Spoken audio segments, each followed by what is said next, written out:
गुजरात के अहमदाबाद में जिस तरीके से प्रधानमंत्री नरेंद्र मोदी साबरमती रिवर फ्रंट पर हनुमान जी के पतंग को प्रदर्शित करते हुए और उड़ाते हुए नजर आए, उस पर कांग्रेस पार्टी ने भारतीय जनता पार्टी को घेरना शुरू कर दिया है। बता दें आपको कि उत्तर प्रदेश कांग्रेस ने प्रधानमंत्री नरेंद्र मोदी पर सनातन धर्म के अपमान का आरोप लगाते हुए राजधानी लखनऊ में जोरदार प्रदर्शन किया और ये कहा कि विदेशी मेहमान के साथ हनुमान जी को पतंग के रूप में प्रदर्शित करना राम भक्तों के अपमान और सनातन परंपरा के घोर विरोध में है। दरअसल बता दें आपको कि कानपुर में भी पीएम मोदी के विरोध में कालीबाड़ी मंदिर में हनुमान चालीसा का पाठ किया गया।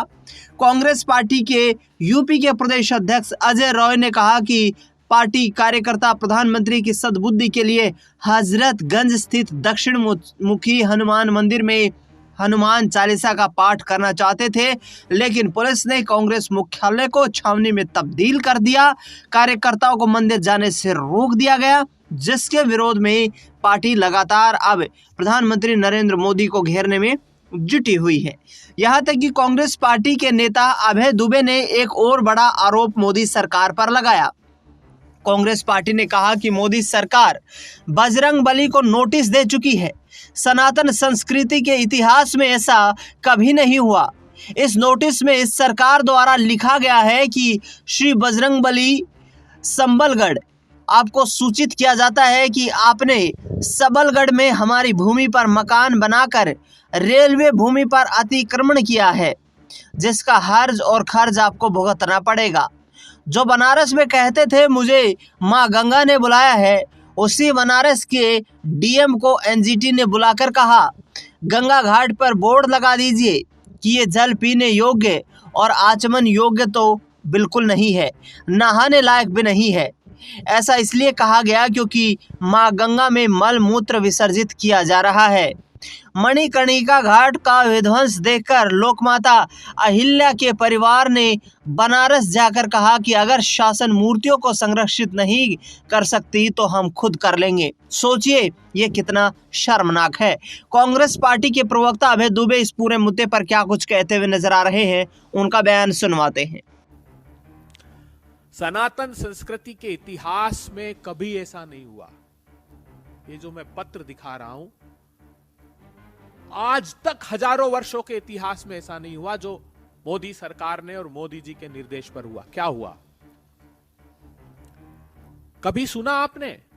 भारत की सरकार ने स्वयं बजरंगबली को नोटिस दिया। क्या लिखते हैं वो?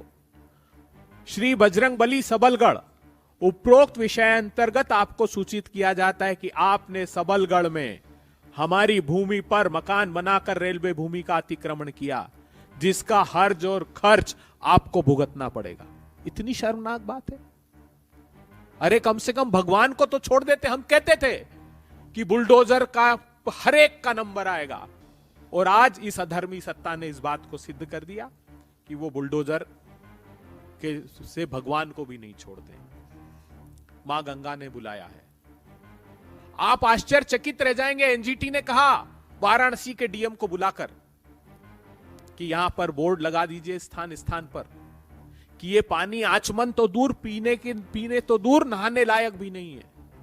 जैसे सिगरेट के पॉकेट पर चेतावनी लगाते हैं, डीएम साहब लगाइए जगह जगह चेतावनी। पूरा मलमूत्र विसर्जित किया जा रहा है। फीकल कोलिफॉर्म का स्तर देख लीजिए वहां पर क्या है। और अहिल्या ट्रस्ट, मेरी माता अहिल्या, जिस भूमि से मैं आता हूं, वहां की रज को अपने मस्तक पर लगाकर लोग अपना दिन प्रारंभ करते हैं, क्योंकि उनकी चरण रज इतनी पवित्र थी कि उनकी शासन की शुचिता को हम आत्मसात कर सके, इसलिए हम ऐसा आचरण करते। वो खुद उनके परिजन गए वहां और उन्होंने कहा ये पत्र देकर कि शासन नहीं कर सकता, भारतीय जनता पार्टी की सरकार नहीं कर सकती, तो इन मूर्तियों को हमको दे दीजिए, शिवलिंगों को, मां अहिल्या की मूर्तियों को दे दीजिए, हम उसकी देखभाल कर लेंगे। कितनी शर्मनाक बात है। तो सबक नहीं सीखा इन्होंने।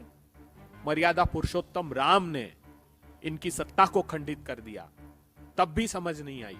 तब भी कहते रहे धर्माचार्य लोग, हमारे आचार्य लोग, शंकराचार्य लोग, कि ये पाप मत कीजिए।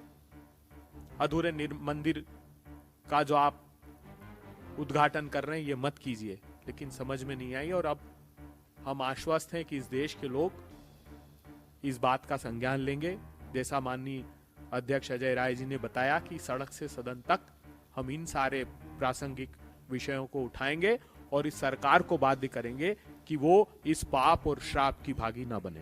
धन्यवाद। तो पहले प्रधानमंत्री नरेंद्र मोदी के द्वारा हनुमान जी का पतंग उड़ाए जाने को लेकर कांग्रेस ने विरोध किया और अब बजरंग बली के नाम पर जिस तरीके से नोटिस जारी किया गया है, इस पर कांग्रेस पार्टी भारतीय जनता पार्टी को घेरने में जुटी हुई है और ये भी आरोप लगा रही है कि ये सनातन संस्कृति के खिलाफ है, जिस सनातन संस्कृति के आधार पर भारतीय जनता पार्टी सरकार बनाने में जुटी हुई है।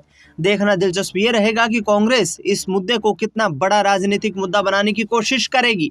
इस खास रिपोर्ट में फिलहाल इतना ही।